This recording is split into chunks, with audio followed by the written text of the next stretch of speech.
ನಾಳೆಯಿಂದ ವಿಧಾನಮಂಡಲದ ಅಧಿವೇಶನ ಶುರುವಾಗ್ತಾ ಇದೆ. ವರ್ಷದ ಮೊದಲ ಅಧಿವೇಶನ.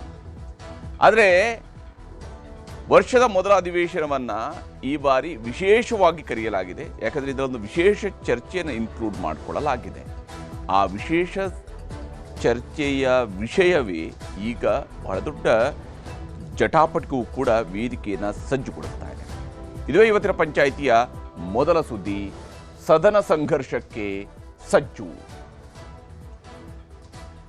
ವಿ.ಬಿ.ಜಿ. ರಾಮ್ಜಿ ಇದು ಕಳೆದ ಚಳಿಗಾಲದ ಅಧಿವೇಶನದಲ್ಲಿ ಸಂಸತ್ನಲ್ಲಿ ಮಂಡನೆಯಾಗಿ ಅಂಗೀಕಾರಗೊಂಡು ಕಾಯ್ದೆಯ ರೂಪವನ್ನು ಪಡೆದಿರತಕ್ಕಂತಹ ಕೇಂದ್ರ ಸರ್ಕಾರದ ಮಹತ್ವಾಕಾಂಕ್ಷೆಯ ಗ್ರಾಮೀಣ ಉದ್ಯೋಗ ಖಾತ್ರಿ ಯೋಜನೆ.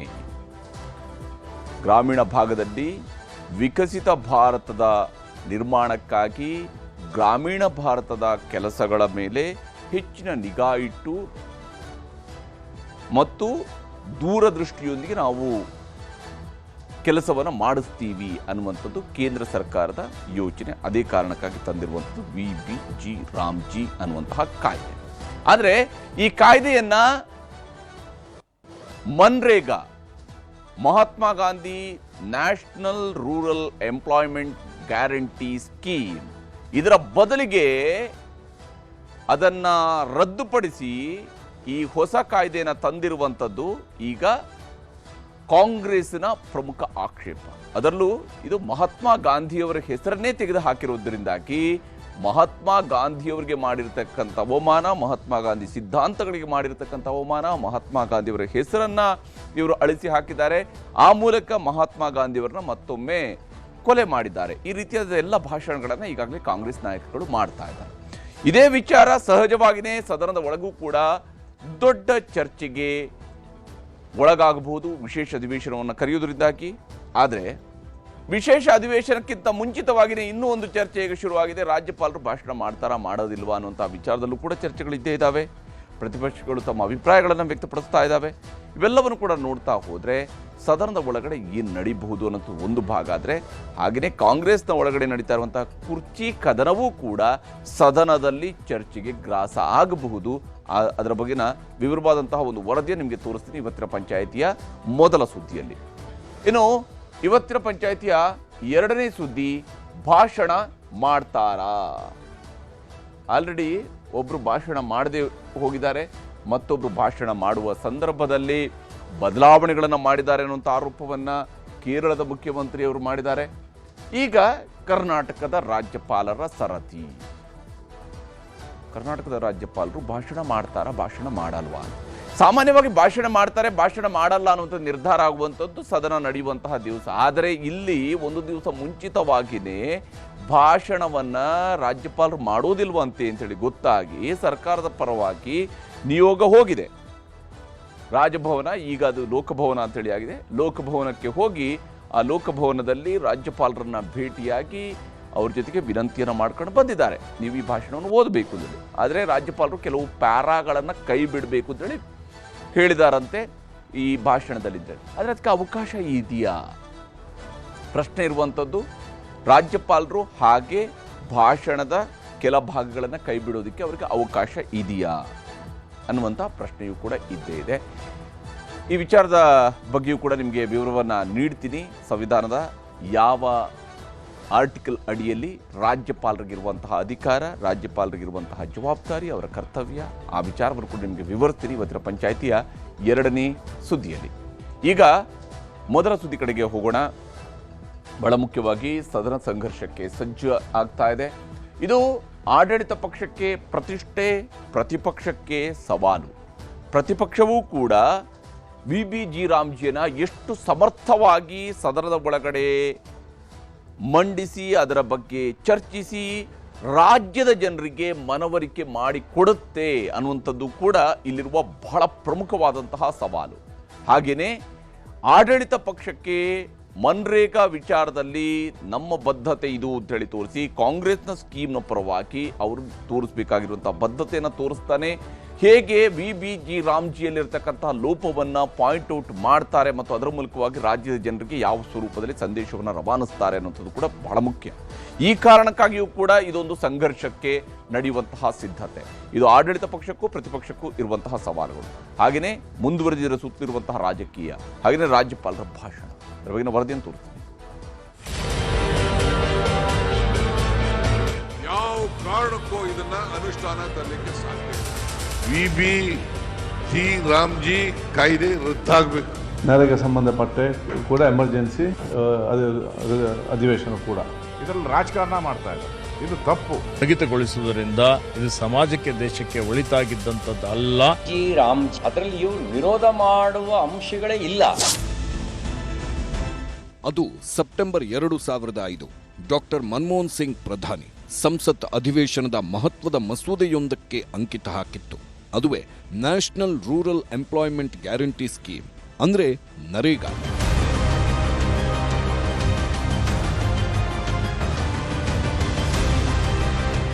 ಗ್ರಾಮೀಣ ಜನರಿಗೆ ಉದ್ಯೋಗ ಖಾತ್ರಿ ನೀಡುವ ನರೇಗಾಕ್ಕೆ ಮಹಾತ್ಮ ಗಾಂಧಿ ಅವರ ಹೆಸರು ಸೇರಿಸಿದಾಗ ಅದು ಮನ್ರೇಗಾ ಆಯಿತು.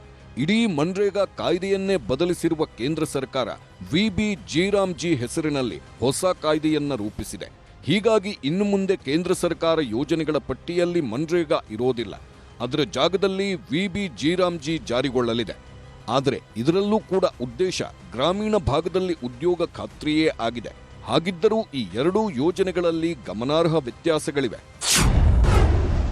100 ದಿನ ಉದ್ಯೋಗ ಖಾತ್ರಿಯನ್ನ 125 ದಿನಗಳಿಗೆ ಹೆಚ್ಚಿಸಲಾಗಿದೆ. 250 ದಿನಗೂಲಿಯನ್ನ 400ಕ್ಕೆ ಹೆಚ್ಚಿಸಲಾಗಿದೆ. ಯೋಜನೆಯ ಸಂಪೂರ್ಣ ಖರ್ಚು ಇಷ್ಟು ದಿವಸ ಕೇಂದ್ರ ಸರ್ಕಾರದ್ದಾಗಿತ್ತು. ಇದೀಗ ಕೇಂದ್ರದ ಪಾಲು 60% ಮಾತ್ರ. ಉಳಿದ 40% ಹಣವನ್ನು ರಾಜ್ಯ ಸರ್ಕಾರಗಳು ನೀಡಬೇಕು. ಗುಡ್ಡಗಾಡು ರಾಜ್ಯಗಳ ಖರ್ಚಿನಲ್ಲೂ 10% ಹಣವನ್ನ ರಾಜ್ಯಗಳೇ ನೀಡಬೇಕು. ಕೃಷಿ ಋತುವಿನಲ್ಲೂ ಕೆಲಸ ಅನಿವಾರ್ಯವಾಗಿದ್ದನ್ನ ಬದಲಿಸಿ ಕೃಷಿ ಋತುವಿನ ಕೆಲಸಕ್ಕೆ ವಿರಾಮ ನೀಡಲಾಗಿದೆ. ನಕಲಿ ಹಾಜರಾತಿಯಿಂದ ಸರ್ಕಾರಕ್ಕೆ ನಷ್ಟವಾಗ್ತಿದ್ದ ಕಾರಣಕ್ಕೆ GPS ಮೇಲ್ವಿಚಾರಣೆಯಿಂದ ನಕಲಿ ಹಾಜರಾತಿಗೆ ಕಡಿವಾಣ ಬೀಳಲಿದೆ. ಯೋಜನೆ ನಿರ್ವಹಣೆಗೆ ಮಂಡಳಿ ಇರಲಿಲ್ಲ. ಇದೀಗ ಯೋಜನೆ ನಿರ್ವಹಣೆಗೆ ಮಂಡಳಿ ಸ್ಥಾಪನೆ ಮಾಡಲಾಗಿದೆ. ನಿಗದಿತ ದಿನದೊಳಗೆ ವೇತನ ಪಾವತಿ ಮಾಡುವ ಅವಕಾಶವಿತ್ತು. ಅದೀಗ ಬದಲಾಗಿದ್ದು ವೇತನ ಪಾವತಿಗೆ 7 ಅಥವಾ 15 ದಿನ ನಿಗದಿ ಮಾಡಲಾಗಿದೆ. ಹಿಂದೆ ಕೇಂದ್ರ ಸರ್ಕಾರಕ್ಕೆ ವಾರ್ಷಿಕ ವೆಚ್ಚ 1.5 ಲಕ್ಷ ಕೋಟಿ ಬೀಳುತ್ತಿತ್ತು. ಈಗ ವಾರ್ಷಿಕ ವೆಚ್ಚ 95,000 ಕೋಟಿಗೆ ಇಳಿಕೆಯಾಗಿದೆ.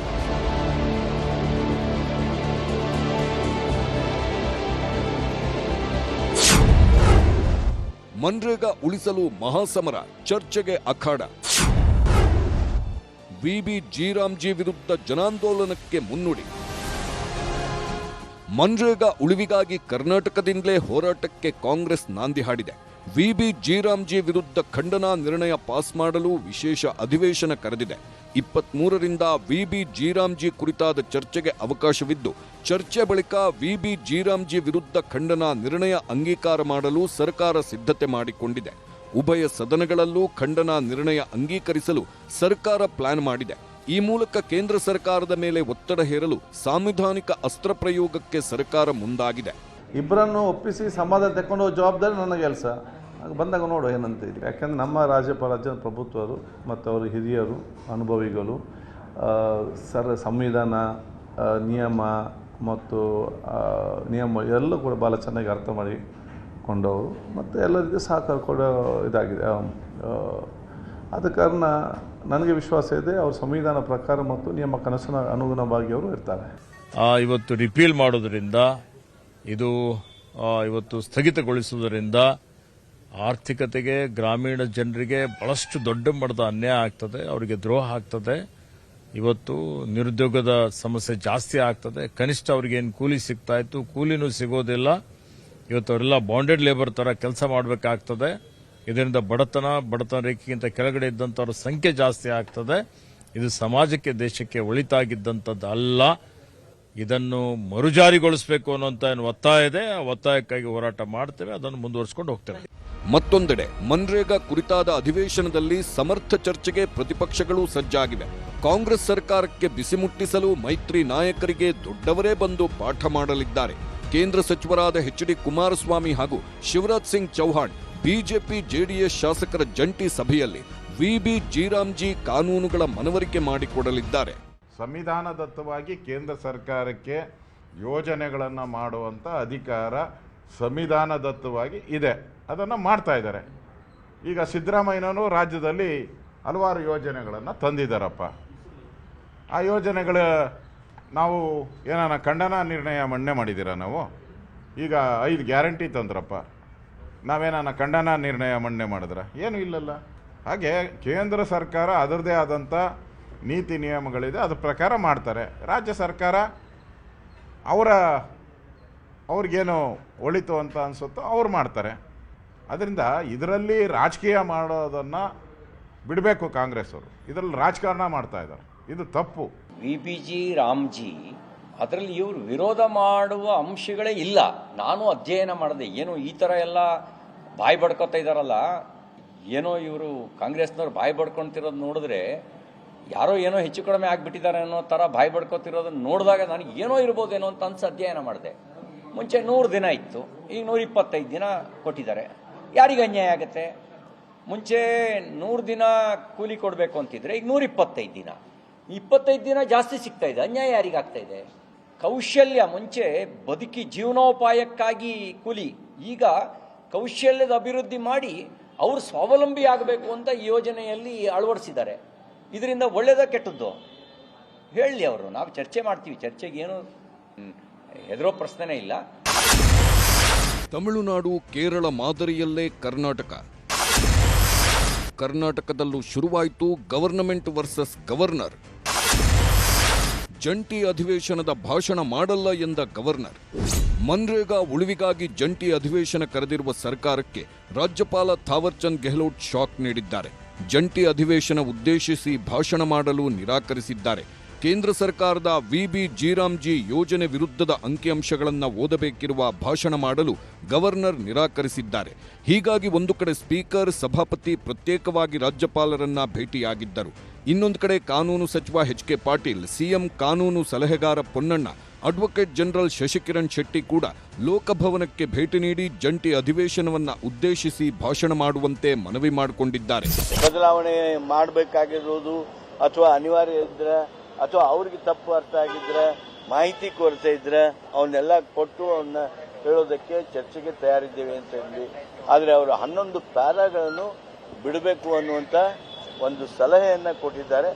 ನಾವು ಮಾನ್ಯ ಮುಖ್ಯಮಂತ್ರಿಗಳ ಜೊತೆಗೆ ಚರ್ಚೆ ಮಾಡಿ ಮುಂದೆ ನಮ್ಮ ನಿರ್ಣಯವನ್ನು ರಾಜ್ಯಪಾಲರಿಗೆ ನಾವು ಕಳಿಸಿಕೊಡ್ತೀವಿ. 11 ಪ್ಯಾರಾಗಳಲ್ಲಿ ಕೇಂದ್ರ ರಾಜ್ಯದ ಸಂಬಂಧ, ಕೇಂದ್ರದ ನಿಲುವಿನಿಂದ ರಾಜ್ಯಕ್ಕಾಗಿರ್ತಕ್ಕಂಥ ಅನ್ಯಾಯ, ಕೇಂದ್ರದ ನೀತಿಯಿಂದ ರಾಜ್ಯದ ಬಡ ಜನರಿಗೆ ಇರತಕ್ಕಂಥ ಏನು ಕೆಲಸದ ಹಕ್ಕಿತ್ತು, ರೈಟ್ ಟು ವರ್ಕ್ ಇತ್ತು, ಅದನ್ನು ಕಿತ್ಕೊಂಡಿರ್ತಕ್ಕಂಥ ವಿಚಾರ, ಹಲವಾರು ಅಭಿವೃದ್ಧಿ ಕೆಲಸಗಳು. ಕೇವಲ ಇವು 11 ಪ್ಯಾರಾ ಅಲ್ಲ, ಇನ್ನೂ ಒಂದು 100 ಪ್ಯಾರಾ ಅದಾವು. ಆ 100 ಪ್ಯಾರಾದಲ್ಲಿ ನಮ್ಮ ನೀತಿಯನ್ನ, ನಮ್ಮ ರಾಜ್ಯದ ಬೆಳವಣಿಗೆಯನ್ನ, ನಮ್ಮ ರಾಜ್ಯದಲ್ಲಿ ಮುಂದೆ ಆಗಬೇಕಾಗಿರ್ತಕ್ಕಂಥ ಕೆಲಸ ಕಾರ್ಯಗಳ ಬಗ್ಗೆ ನಾವು ಪ್ರಸ್ತಾಪ ಮಾಡಿದ್ದೇವೆ. ಈಗಾಗಲೇ ತಮಿಳುನಾಡಿನಲ್ಲಿ ಅಲ್ಲಿನ ರಾಜ್ಯಪಾಲರು ವಿಧಾನಸಭೆಯಲ್ಲಿ ಭಾಷಣ ಮಾಡದೆ ಹೊರನಡೆದಿದ್ದರು. ರಾಜ್ಯದಲ್ಲೂ ಕೇಂದ್ರ ಸರ್ಕಾರದ ವಿರುದ್ಧದ ಆರೋಪಗಳಿರುವ ಭಾಷಣ ಓದಬಾರದು ಎಂದು ರಾಜ್ಯಪಾಲರ ಮೇಲೆ ಪ್ರತಿಪಕ್ಷಗಳು ಒತ್ತಡ ಶುರು ಮಾಡಿದ್ದವು.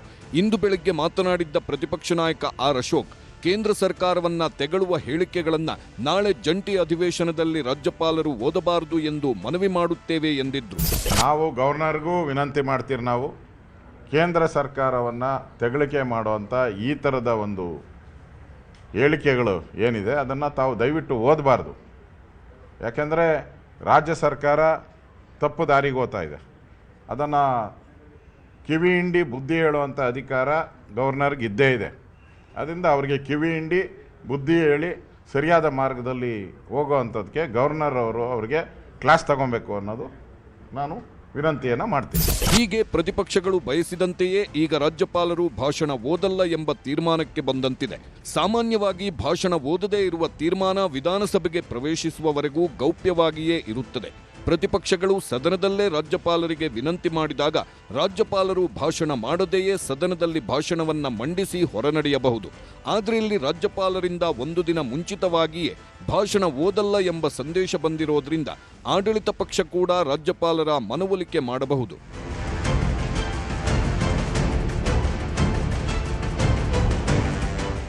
ವಿಶೇಷ ಅಧಿವೇಶನಕ್ಕೆ ಸರ್ಕಾರ ಹೀಗೆಲ್ಲ ಸರ್ಕಸ್ ಮಾಡುವಾಗಲೇ ಕಾಂಗ್ರೆಸ್ನೊಳಗಿನ ಕುರ್ಚಿ ಕಚ್ಚಾಟಗಳಿಗೆ ಮಾತ್ರ ಬ್ರೇಕ್ ಬಿದ್ದಿಲ್ಲ. ಡಿಕೆ ಶಿವಕುಮಾರ್ಗೆ ಸಿಎಂ ಪಟ್ಟಕ್ಕಾಗಿ ಆಪ್ತರು ಬ್ಯಾಟಿಂಗ್ ಮಾಡುತ್ತಲೇ ಇದ್ದಾರೆ. ಹೈಕಮಾಂಡ್ ಮೇಲೆ ಒತ್ತಡ ಹೇರಲು ಸಜ್ಜಾಗಿದ್ದ ಆಪ್ತರ ಸಭೆಯನ್ನ ಕೂಡಲೇ ರದ್ದು ಮಾಡುವಂತೆ ಡಿಕೆಶಿ ಸೂಚಿಸಿದ್ದಾರೆ. ಡಿಕೆ ಸೂಚನೆ ಮೇರೆಗೆ ಸಭೆ ರದ್ದು ಮಾಡಿದ್ದರೂ ಕೂಡ ಡಿಕೆ ಪರ ಬ್ಯಾಟಿಂಗ್ ಮಾಡುವುದು ಮಾತ್ರ ನಿಂತಿಲ್ಲ. ಡಿಕೆ ಶಿವಕುಮಾರ್ ದೆಹಲಿಯಿಂದ ಬರಿಗೈನಲ್ಲಿ ವಾಪಸ್ ಬಂದಿಲ್ಲ. ಡಿಕೆಶಿಗಷ್ಟೇ ಅಲ್ಲ, ಇಡೀ ಕಾಂಗ್ರೆಸ್ಗೆ ಒಳ್ಳೆಯ ದಿನಗಳು ಬರುತ್ತವೆ ಅನ್ನೋದು ಆಪ್ತರ ವಾದ. ನಮ್ಮ ಮುಖ್ಯಮಂತ್ರಿ ಸಾಹೇಬರು ಯಾವತ್ತೂ ಮಾತು ತಪ್ಪೋರಲ್ಲ. ಹಾಗಾಗಿ ಒಂದು ಸಭೆ ಆಗಬೇಕು. ಹೈಕಮಾಂಡರು ಕರೆದು ಆ ಸಭೆ ನಂತರ ತೀರ್ಮಾನ ತೆಗೆದುಕೋತಾರೆ ಅಂತ ಅನ್ಕೋತೀನಿ. ಹೈಕಮಾಂಡರು ನಮ್ಗೆಲ್ಲರಿಗೂ ಹೇಳಿದ್ದಾರೆ, ಸೂಕ್ತ ಸಮಯದಲ್ಲಿ ಸೂಕ್ತ ನಿರ್ಧಾರ ತೆಗೆದುಕೋತಾರೆ ಅಂತ. ಆ ಕಾರಣಕ್ಕೋಸ್ಕರ ನಾವೆಲ್ಲ ತಾಳ್ಮೆಯಲ್ಲಿ ಅದನ್ನು ಕಾಯ್ತಾ ಇದ್ದೇವೆ. ನಾಯಕರಾಗಿ ಯಾವ ಗುಣ ಇರಬೇಕು ಅನ್ನೋದನ್ನ ಡಿಕೆ ಶಿವಕುಮಾರ್ ಸಾಹೇಬರು ಎಲ್ಲ ಕಾರ್ಯಕರ್ತರಿಗೆ ತೋರಿಸ್ಕೊಟ್ಟಿದ್ದಾರೆ. ಎಲ್ಲರಿಗೂ ಕಾಂಗ್ರೆಸ್ ಪಕ್ಷಕ್ಕೆ ಒಳ್ಳೆ ದಿನಗಳು ಬರುತ್ತೆ ಅಂತ ಹೇಳಬಲ್ಲೆ ನಾನು. ಏನೋ ಬರಿಗೈಲೇನು ವಾಪಸ್ ಬಂದಿಲ್ಲ, ಮಾತಾಡಿದ್ದಾರೆ, ಚರ್ಚೆ ಆಗಿದೆ. ವೇಣುಗೋಪಾಲ್ ಅವರು ಅವ್ರನ್ನೆಲ್ಲ ಭೇಟಿ ಮಾಡಿದ್ದಾರೆ. ರಾಹುಲ್ ಗಾಂಧಿ ಅವರು ಸ್ವಲ್ಪ ಬ್ಯುಸಿ ಇರೋದ್ರಿಂದ ಭೇಟಿ ಮಾಡೋಕ್ಕಾಗಿಲ್ಲ. ಇನ್ನೇನು ಶೀಘ್ರದಲ್ಲೇ ಏನೋ ಒಂದು ತೀರ್ಮಾನ ಆಗ್ಬೋದು ಅಂತಕ್ಕಂಥ ಆಶಾಭಾವನೆ ಇಟ್ಕೊಂಡಿದ್ದೀವಿ. ನಮ್ಮ ಉದ್ದೇಶ ಏನು ಅಂತಂದರೆ ಈ ಗೊಂದಲಕ್ಕೆ ಒಂದು ಅಂತ್ಯ ಆಡಬೇಕು. ಈಗ ಆಗಿದ್ರೆ ಆಗಿದೆ, ಮಾಡಿದ್ರೆ ಮಾಡ್ತೀವಿ, ಇಲ್ಲ ಮಾಡೋಕ್ಕಾಗಲ್ಲ. ಎರಡರಲ್ಲಿ ಒಂದಾರು ಹೇಳ್ಬೇಕಲ್ವಾ. ಇಲ್ದರೆ ಸುಮ್ಮನೆ ಇದು ಕಾನ್ಸ್ಟಿಟ್ಯೂನ್ಸಿಗೆ ಹೋದಾಗ ನಮಗೂ ಕೇಳ್ತಾರೆ, ಅಲ್ಲೂ ನಮಗೆ ಗೊಂದಲ, ಎಲ್ಲೋದ್ರೂ ಗೊಂದಲ ಐತೆ. ಈ ಗೊಂದಲಕ್ಕೆ ಒಂದು ಅಂತಿಮವಾದಂಥ ಅಂತ್ಯವನ್ನು ಹೈಕಮಾಂಡ್ ಆಡಬೇಕು ಅಂತೇಳಿ ನಾವು ಅವರಲ್ಲಿ ಮನವಿ ಮಾಡ್ತೀವಿ. ಅದು ಹಂಗೆ ಅಲ್ಲ, ಮನುಷ್ಯಂಗೂ ಒಂದು ಲಿಮಿಟ್ ಇರ್ತದೆ ಎಲ್ಲ ವಿಷಯದಲ್ಲೂ. ಆ ಲಿಮಿಟ್ ಮೀರಿದಾಗ ಎಲ್ಲರೂ ಸಹನೇನು ಕಟ್ಟೆ ಹೊಡೆಯೋ ಸಂದರ್ಭ ಬರ್ತದೆ. ಅದನ್ನು ಹೇಳಿರ್ಬೋದು. ಅಲ್ಲ, ಅವರು ಯಾವ ಅರ್ಥದಾಗ ಹೇಳಿದಾರೋ ಗೊತ್ತಿಲ್ಲ. ನಾನು ನೋಡಿದೆ, ಯಾವ ಅರ್ಥದಾಗ ಹೇಳಿದಾರೆ ಅನ್ನೋದು ಗೊತ್ತಿಲ್ಲ. ಆಮೇಲೆ ಅದರಲ್ಲೂ ಹೇಳಿದ್ದಾರೆ ಕೆಲವೊಂದನ್ನು ನೀವು ಯಾವುದಕ್ಕೂ ಕಲ್ಪನೆ ಮಾಡ್ಕೋಬೇಡ್ರಿ ಮಾಧ್ಯಮದವರು. ಆ ಪರಿಸ್ಥಿತಿ ಸಂದರ್ಭಕ್ಕೆ ಮಾತಾಡಿರ್ತೀವಿ, ನೀವು ಅದನ್ನು ತಾನು ಎಲ್ಲದನ್ನು ಸಿ ಎಂ ಕುರ್ಚಿ ಮೇಲೆ ಇಡಬೇಡ್ರಿ ಅಂತ. ಅದು ಸತ್ಯನೂ ಇದೆ. ಗ್ರಾಮ ಪಂಚಾಯತಿ ಅಧ್ಯಕ್ಷರು ಸಹ ಮಾತು ಕೇಳಲ್ಲ ಅಂತ ಒಂದು ಅಧಿಕಾರಕ್ಕೋಸ್ಕರ ಅನ್ನೋದನ್ನ ಅವರು ಹೇಳಿದಾರೆ ಬಿಟ್ಟರೆ ಅದ್ರ ಬೇರೆ ಅರ್ಥ ಏನೇ ಇಲ್ಲ. ಈ ಮಧ್ಯೆ ಕುರ್ಚಿ ಕಚ್ಚಾಟದ ಬಗ್ಗೆ ಏನೇ ಪ್ರಶ್ನೆಗಳನ್ನ ಕೇಳಿದ್ರೂ ಮಲ್ಲಿಕಾರ್ಜುನ್ ಖರ್ಗೆ ಮಾತ್ರ ಮೌನವಾಗಿಯೇ ಕೈ ಮುಗಿದು ತೆರಳುತ್ತಿದ್ದಾರೆ. ರಾಜ್ಯ ರಾಜಕೀಯ ಬೆಳವಣಿಗೆ ಬಗ್ಗೆ ಪ್ರಶ್ನೆ ಕೇಳುತ್ತಲೇ ಇವತ್ತೂ ಕೈ ಮುಗಿಯುತ್ತಲೇ ಹೊರಟು ಹೋಗಿದ್ದಾರೆ. ಹೀಗಾಗಿ ಈ ಬಾರಿಯ ಅಧಿವೇಶನದ ವೇಳೆಯೂ ಪ್ರತಿಪಕ್ಷಗಳಿಗೆ ಸರ್ಕಾರದ ಕುರ್ಚಿ ಕದನವೇ ಪ್ರಮುಖ ಅಸ್ತ್ರವಾಗಲಿದೆ. Bureau report, news 18. ಹೀಗೆ ಸದನದಲ್ಲಿ ಸಂಘರ್ಷಕ್ಕೆ ತಯಾರಿಗಳು ಬಹಳ ಭರದಿಂದ ಸಾಗ್ತಾ ಇದ್ದಾವೆ. ಏನಿದೆ ಏನಿಲ್ಲ ಅನ್ನುವಂತಹ ವಿಚಾರಗಳ ಬಗ್ಗೆ ಚರ್ಚೆ ನಡೆಯುತ್ತೆ. ಚರ್ಚೆ ನಡಿಬೇಕು ಕೂಡ, ಅದು ಸರ್ಕಾರಗಳ ಜವಾಬ್ದಾರಿ. ಅದನ್ನು ಆ ಚರ್ಚೆಯನ್ನು ನಡೆಸಿದಾಗ ಸಮಂಜಸವಾಗಿ ಸರ್ಕಾರವು ಕೂಡ ತನ್ನ ನಿಲುವನ್ನು ಹೇಗೆ ಸಮರ್ಥಿಸ್ಕೊಳ್ಳುತ್ತೆ ಅನ್ನೋದನ್ನು ನೋಡಬೇಕು. ಎರಡನೇ ಸುದ್ದಿ ಕಡೆಗೆ ಹೋಗೋಣ. ಭಾಷಣ ಮಾಡ್ತಾರಾ ಅಂತ ಹೇಳಿ ಈಗ ರಾಜ್ಯಪಾಲರು ಭಾಷಣದಲ್ಲಿ 11 ಪ್ಯಾರಾಗಳನ್ನು ನಾನು ಓದೋದಿಲ್ಲ ಅಂತೇಳಿ ಹೇಳಿದಾರಂತೆ. ಅದನ್ನು ಓದೋದಿಲ್ಲ ಅಂತ ಹೇಳಿ, ಉಳಿದ ಪ್ಯಾರಾಗಳನ್ನು ಓದ್ತೀನಿ, ಆದರೆ ಆ 11 ಪ್ಯಾರ ಓದೋದಿಲ್ಲ ಅಂತೇಳಿ. ಯಾಕಂದರೆ ಅದರಲ್ಲಿ ಕೇಂದ್ರ ಸರ್ಕಾರದ ಬಗ್ಗೆ ಟೀಕೆಗಳಿದ್ದಾವೆ. ಅದನ್ನು ರಾಜ್ಯಪಾಲರ ಬಾಯಿಂದ ಟೀಕಿಸ್ತಾರೆ ಸರ್ಕಾರದವರು ಅನ್ನುವಂಥದ್ದು ವಿಚಾರ. ಆದರೆ ರಾಜ್ಯಪಾಲರು ರಾಜ್ಯಾಂಗದ ಮುಖ್ಯಸ್ಥರು ಕೂಡ ಆಗಿರ್ತಾರೆ. ಇಲ್ಲಿ ಗವರ್ಮೆಂಟ್ ವರ್ಸಸ್ ಗವರ್ನರ್ ಅನ್ನುವಂಥದ್ರ ಕಡೆಗೆ ಹೊರಟಿರುವಂಥದ್ದು. ತಮಿಳುನಾಡು ಅಧಿವೇಶನದಲ್ಲೂ ಕೂಡ ಭಾಷಣ ಮಾಡೋದಕ್ಕೆ ಗವರ್ನರ್ RN ರವಿ ಅವರು ನಿರಾಕರಿಸಿದರು. ಅವರು ಅಲ್ಲಿ ರಾಷ್ಟ್ರಗೀತೆಯ ವಿಚಾರವನ್ನು ಪ್ರಸ್ತಾಪ ಮಾಡಿಕೊಂಡು ಅವರು ಸದನದಿಂದ ಹೊರಟರು. ಕೇರಳ ಅಧಿವೇಶನದಲ್ಲಿ ಭಾಷಣದ ಕೆಲ ಭಾಗ ಓದದೆ ಅದನ್ನು ಕೈ ಬಿಟ್ಟಿದ್ದಾರೆ ಗವರ್ನರ್ ರಾಜೇಂದ್ರ ವಿಶ್ವನಾಥ್ ಅರ್ಲೇಕರ್ ಅಂತ ಹೇಳಿ ಕೇರಳದ ಮುಖ್ಯಮಂತ್ರಿಯವರು ಕೂಡ ಆಪಾದನೆಯನ್ನು ಮಾಡಿದ್ದಾರೆ. ಅಷ್ಟೇ ಅಲ್ಲದೆ ಕೇಂದ್ರ ಸರ್ಕಾರವನ್ನು ಟೀಕಿಸುವ ಭಾಷಣ ಪ್ಯಾರಾಗಳನ್ನು ರಾಜ್ಯಪಾಲರುಗಳು ಬಿಡ್ತಾ ಇದ್ದಾರೆ ಮತ್ತು ಅದನ್ನು ಅಪ್ಡೇಟ್ ಮಾಡ್ಕೊಳ್ತಿದ್ದಾರೆ, ಬದಲಿಸ್ಕೊಂಡಿದ್ದಾರೆ ಅಂತೇಳಿ. ಇದು ಕೇರಳದಲ್ಲಿ ಬದಲಾವಣೆ ಕೂಡ ಮಾಡ್ಕೊಂಡಿದ್ದಾರೆ ಅನ್ನುವಂಥ ಆರೋಪವನ್ನು ಕೂಡ ಮಾಡಿದ್ದಾರೆ. ಪ್ರಜಾಪ್ರಭುತ್ವದ ಇತಿಹಾಸದಲ್ಲಿ ಮೊದಲ ಬಾರಿಗೆ ಇಂಥ ಕೆಟ್ಟ ದಾಖಲೆ ಅಂತೇಳಿ ಆಯಾ ರಾಜ್ಯ ಸರ್ಕಾರಗಳು ಟೀಕಿಸ್ತಾ ಇದ್ದಾವೆ, ರಾಜ್ಯಪಾಲರುಗಳ ನಡೆಯನ್ನು ಟೀಕಿಸ್ತಾ ಇದೆ. ತಮಿಳುನಾಡಿನ ಗವರ್ನರ್ ಆಲ್ಮೋಸ್ಟ್ 3 ವರ್ಷದಿಂದ ಅವರು ಅಲ್ಲಿ ಭಾಷಣವನ್ನು ಓದ್ತಾ ಇಲ್ಲ. ಇನ್ನು ಕರ್ನಾಟಕದಲ್ಲೂ ಕೂಡ ಅಂಥದ್ದೇ ಒಂದು ದಾಖಲೆ ಅಧಿವೇಶನದ ಇತಿಹಾಸ ಪುಟಗಳನ್ನು ಸೇರುತ್ತಾ ಅನ್ನುವಂಥ ಅನುಮಾನ ಈಗ ವ್ಯಕ್ತವಾಗ್ತಾ ಇರುವಂಥದ್ದು. ತಾವರ್ಚಂದ್ ಗೆಹ್ಲೋಟ್ ಅವರು ಏನು ಮಾಡ್ತಾರೆ, ಭಾಷಣವನ್ನು ಓದ್ತಾ ಅರ್ಧ ಪ್ಯಾರಾಗಳನ್ನು ಬಿಟ್ಟು ಓದಿದ್ರು ಕೂಡ ಅವರು ಒಮ್ಮೆ ಓದೋಕ್ಕೆ ಶುರು ಮಾಡಿದ ಮೇಲೆ, ಅವರು ಸದನದ ಒಳಗಡೆ ಬಂದ ಮೇಲೆ, ಅವರು ಭಾಷಣವನ್ನು ಕೈಗೆತ್ತಿಕೊಂಡ ಮೇಲೆ ಆ ಭಾಷಣ ಸದನದ ಆಸ್ತಿ ಆಗುತ್ತೆ. ಯಾಕಂದರೆ ಅದು ಲಿಖಿತವಾಗಿರುತ್ತೆ. ಹೀಗಾಗಿ ಅವರು ಓದದಿದ್ರು ಕೂಡ ಅರ್ಥ ಒಂದೇ, ಅದು ಭಾಷಣ ಸದನದ ಒಳಗಡೆ ಮಂಡನೆ ಆಗಿರುತ್ತೆ ಅಂತೇಳಿ. ರಾಜ್ಯಪಾಲರ ಮನವೊಲಿಸಿರುವ ಸಚಿವ HK ಪಾಟೀಲ್ ನೇತೃತ್ವದ ನಿಯೋಗ ಅವರು ಹೋಗಿ ಕನ್ವಿನ್ಸ್ ಮಾಡುವಂಥ ಪ್ರಯತ್ನ ಮಾಡಿದ್ದಾರೆ. ಯಾಕಂದರೆ ಕರ್ನಾಟಕದಲ್ಲಿ ರಾಜ್ಯಪಾಲ ಮತ್ತು ಸರ್ಕಾರದ ನಡುವೆ ಅಂಥ ಸಂಘರ್ಷಗಳು ಯಾವತ್ತೂ ಕೂಡ ನಡೆದ ಉದಾಹರಣೆಗಳಿಲ್ಲ. ಕೆಲವೊಂದು ಕಾನೂನುಗಳನ್ನು, ಸರ್ಕಾರದ ವಿಧೇಯಕಗಳನ್ನು ಅವರು ವಾಪಸ್ ಕಳಿಸಿರ್ಬೋದು, ಪೆಂಡಿಂಗ್ ಇಟ್ಟಿರ್ಬೋದು, ಅದೆಲ್ಲ ಒಂದು ಭಾಗ. ಆದರೆ ಉಳಿದಂಗೆ ಸಂಘರ್ಷಗಳು ಅಷ್ಟಾಗಿ ನಡೆದಿಲ್ಲ. ನಿಯಮಾವಳಿ ಪ್ರಕಾರ ರಾಜ್ಯಪಾಲರು ಸದನಕ್ಕೆ ಹಾಜರಾಗುವುದಿಲ್ಲ ಅಂತ ನಿರಾಕರಿಸೋದಕ್ಕೂ ಕೂಡ ಸಾಧ್ಯ ಇಲ್ಲ. ಸದನಕ್ಕೆ ಬರೋದೇ ಇಲ್ಲ ಅಂತ ಹೇಳೋದಕ್ಕೆ ಆಗೋದಿಲ್ಲ. ಅವರು ರಾಜ್ಯಪಾಲರ ಕಡ್ಡಾಯ ಕರ್ತವ್ಯಗಳಲ್ಲಿ ಸದನವನ್ನು ಉದ್ದೇಶಿಸಿ ಭಾಷಣ ಮಾಡುವಂಥದ್ದು ಕೂಡ ಒಂದಾಗಿರುತ್ತೆ. ಅದು ಅವರ ಜವಾಬ್ದಾರಿ ಕೂಡ ಆಗುತ್ತೆ. ಯಾಕಂದರೆ ಅವರು ರಾಜ್ಯಾಂಗದ ಮುಖ್ಯಸ್ಥರು, ಅವರು ಬಂದು ಅದನ್ನು ಮಾಡಬೇಕಾಗತ್ತೆ. ಅವರ ಸರ್ಕಾರ, ರಾಜ್ಯಪಾಲರ ಹೆಸರಿನಲ್ಲಿ ನಡೆಯುವಂತಹ ಸರ್ಕಾರ ಅಂಥೇಳಿ ಸಂವಿಧಾನದಾತ್ಮಕವಾಗಿರುವಂಥದ್ದು. ಸಂವಿಧಾನದ ಆರ್ಟಿಕಲ್ 176 ಸಬ್ಕ್ಲಾಸ್ 1 ಪ್ರಕಾರ ರಾಜ್ಯಪಾಲರು ಸದನವನ್ನು ಉದ್ದೇಶಿಸಿ ಭಾಷಣವನ್ನು ಮಾಡಬೇಕಾಗಿರೋದು ಅವರ ಜವಾಬ್ದಾರಿಯಾಗಿರುತ್ತೆ. ಹಾಗೆಯೇ ವರ್ಷದ ಮೊದಲ ಅಧಿವೇಶನವನ್ನು ಉದ್ದೇಶಿಸಿ ರಾಜ್ಯಪಾಲರು ಭಾಷಣ ಮಾಡುವಂಥದ್ದು ಕಡ್ಡಾಯ ಮತ್ತು ಅದು ಕಡ್ಡಾಯವಾಗಿ ಆಚರಣೆ ಮಾಡ್ಕೊಂಡು ಬಂದಿರುವಂಥ ಸಂಪ್ರದಾಯ. ಈಗ ಅದನ್ನು ಮಾಡಲೇಬೇಕಾಗುತ್ತೆ. ಅವರು ಸದನದ ಒಳಗಡೆ ಬರಬೇಕಾಗುತ್ತೆ, ಸದನಕ್ಕೆ ಹಾಜರಾಗಬೇಕಾಗುತ್ತೆ. ಆದರೆ ಭಾಷಣವನ್ನು ಓದುವಂಥದ್ದು ಬಿಡುವಂಥದ್ದು ಅನ್ನುವಂಥ ವಿಚಾರಕ್ಕೆ ಬಂದಾಗ ಅದು ರಾಜ್ಯಪಾಲರ ಆಯ್ಕೆಯೂ ಕೂಡ ಆಗಿರುತ್ತೆ. ಕೆಲವೊಂದು ಸಲ ಹೌಸ್ ಆರ್ಡರಲ್ಲಿ ಇರೋದಿಲ್ಲ. ಅಂಥ ಸಂದರ್ಭದಲ್ಲೂ ಕೂಡ ರಾಜ್ಯಪಾಲರು ಭಾಷಣವನ್ನು ಮಾಡದೇ ಹೋಗಬಹುದು, ಆ ಅವಕಾಶ ಇರುತ್ತೆ. ಅದನ್ನು ಮಾಡ್ತಾರೆ. ಅಥವಾ ಅವರಿಗೆ ಆ ಸರ್ಕಾರದ ಜೊತೆಗೆ ಸರ್ಕಾರದ ಭಾಷಣವನ್ನು ಓದುವಂಥದ್ದಕ್ಕೆ ಅವರಿಗೆ ಮನಸ್ಸಿಲ್ಲ ಅಂತ ಹೇಳುವಂಥ ಪರಿಸ್ಥಿತಿಗಳು ಬರ್ತಾವಲ್ಲ, ಭಾಷಣದ ವಿಷಯದ ಮೇಲೆ ರಾಜ್ಯಪಾಲರು ಸ್ವತಂತ್ರ ನಿರ್ಣಯವನ್ನು ಕೈಗೊಳ್ಳುವಂತೆಯೂ ಕೂಡ ಇಲ್ಲ. ಅವರು ಸ್ವತಂತ್ರ ನಿರ್ಣಯವನ್ನು ಕೈಗೊಳ್ಳುವಂತಿಲ್ಲ. ಕ್ಯಾಬಿನೆಟ್ ಒಪ್ಪಿಗೆ ನೀಡಿರುವ ಭಾಷಣವನ್ನು ರಾಜ್ಯಪಾಲರಿಗೆ ಕಳಿಸಲಾಗುತ್ತೆ. ಅದನ್ನು ಅವರು ಓದ್ತಾರೆ. ಸರ್ಕಾರ ಸಿದ್ಧಪಡಿಸಿದ ಭಾಷಣವನ್ನು ರಾಜ್ಯಪಾಲರು ವಿಧಾನಮಂಡಲ ಅಧಿವೇಶನದಲ್ಲಿ ಓದಬೇಕಾಗತ್ತೆ. ಹಾಗಾಗಿ ಅವರು ಅದನ್ನು ತಿದ್ದುಪಡಿ ಮಾಡಿಕೊಳ್ಳುವ ಹಾಗೆ ಇಲ್ಲ. ರಾಜ್ಯಪಾಲರು ಸದನಕ್ಕೆ ಬರುವುದನ್ನು ನಿರಾಕರಿಸಿದರೆ ಅದು ಸಾಂವಿಧಾನಿಕ ಬಿಕ್ಕಟ್ಟಾಗುತ್ತೆ. ಬಹುತೇಕ ಸದನಕ್ಕೆ ಬರಲ್ಲ ಅಂತೇಳಿ ರಾಜ್ಯಪಾಲರು ಹೇಳೋದಿಲ್ಲ. ರಾಜ್ಯಪಾಲರು ಸದನಕ್ಕೆ ಬಂದು ಭಾಷಣ ಮಾಡದೇ ತೆರಳುವ ಅವಕಾಶ ಇದ್ದೇ ಇರುತ್ತೆ. ಅದನ್ನೇ ಆವಾಗಿಂದ ಹೇಳ್ತಿರೋದು. ಅವರು ಭಾಷಣ ಮಾಡದೇ ಕೂಡ ಹೋಗ್ಬೋದು. ಹಿಂದೆ ಕರ್ನಾಟಕದಲ್ಲಿ ಈಗ ಕಾಂಗ್ರೆಸ್ ಅವರು ರಾಜ್ಯಪಾಲರ ಮೇಲೆ ಏನು ಒತ್ತಡ ಹೇಳ್ತಿದ್ದಾರಲ್ಲ, ಈಗ ಹಿಂದೆ ಕಾಂಗ್ರೆಸ್ ಅಂದರೆ UPA ಸರ್ಕಾರ ನೇಮಕ ಮಾಡಿದಂತಹ ರಾಜ್ಯಪಾಲರಾಗಿದ್ದಂತಹ ಹಂಸರಾಜ್ ಭಾರದ್ವಾಜ್ ಅವರು ರಾಜ್ಯಪಾಲರಾಗಿದ್ದಾಗ ಒಮ್ಮೆ ಭಾಷಣವನ್ನು ಓದಿರಲಿಲ್ಲ. ಕರ್ನಾಟಕದ ಶಾಸನಸಭೆಯಲ್ಲಿ ಒಮ್ಮೆ ಭಾಷಣವನ್ನು ಹಂಸರಾಜ್ ಭಾರದ್ವಾಜ್ ಅವರು ಓದಿರಲಿಲ್ಲ. ಸದನಕ್ಕೆ ಬಂದು ಅವತ್ತು ಪ್ರತಿಪಕ್ಷಗಳ ವಿರೋಧದ ನಡುವೆ ಭಾಷಣವನ್ನು ಟೇಬಲ್ ಮಾಡಿ, ಅಂದರೆ ನನ್ನ ಭಾಷಣವನ್ನು ಓದಲಾಗಿದೆ ಅಂತ ಹೇಳಿ ಹೊರಟರು. ಟೇಬಲ್ ಮಾಡಿ ಅವರು ಹೊರಟು ಹೋಗಿದ್ರು. ಸಿದ್ದರಾಮಯ್ಯ ಪ್ರತಿಪಕ್ಷ ನಾಯಕರಾಗಿದ್ದ ಸಂದರ್ಭದಲ್ಲೇ ಆಗಿದ್ದಂತಹ ಘಟನೆ ಇದು. ಸಿದ್ದರಾಮಯ್ಯನವರೇ ಅವತ್ತು ಪ್ರತಿಪಕ್ಷ ನಾಯಕರಾಗಿದ್ದರು. 2011ರಲ್ಲಿ ಯಡಿಯೂರಪ್ಪನವರು ಮುಖ್ಯಮಂತ್ರಿ ಆಗಿದ್ದರು. ಆ ಸಂದರ್ಭದಲ್ಲಿ ಆಗಿರುವಂತಹ ಘಟನೆ ಇದು. ಹೀಗಾಗಿ ರಾಜ್ಯಪಾಲರು ಭಾಷಣವನ್ನು ಓದಲ್ವಾ ಇವೆಲ್ಲವೂ ಕೂಡ ನಿರ್ಧಾರ ಆಗಬೇಕಾಗಿರುವಂಥದ್ದು. ನಾಳೆ ಏನು ಮಾಡ್ತಾರೆ ಅಂತ ನೋಡಬೇಕಾಗಿದೆ. ಎಸ್ ಪೊನ್ನಣ್ಣ ಅವರು ಮಾತನಾಡಿದರೆ ತೋರಿಸ್ತೀನಿ. ಸಂವಿಧಾನದಲ್ಲಿ 176 ಶಾಲ್ ಅಂದಾಗ ಬರದೇ ಇರೋಕ್ಕಾಗತ್ತಾ?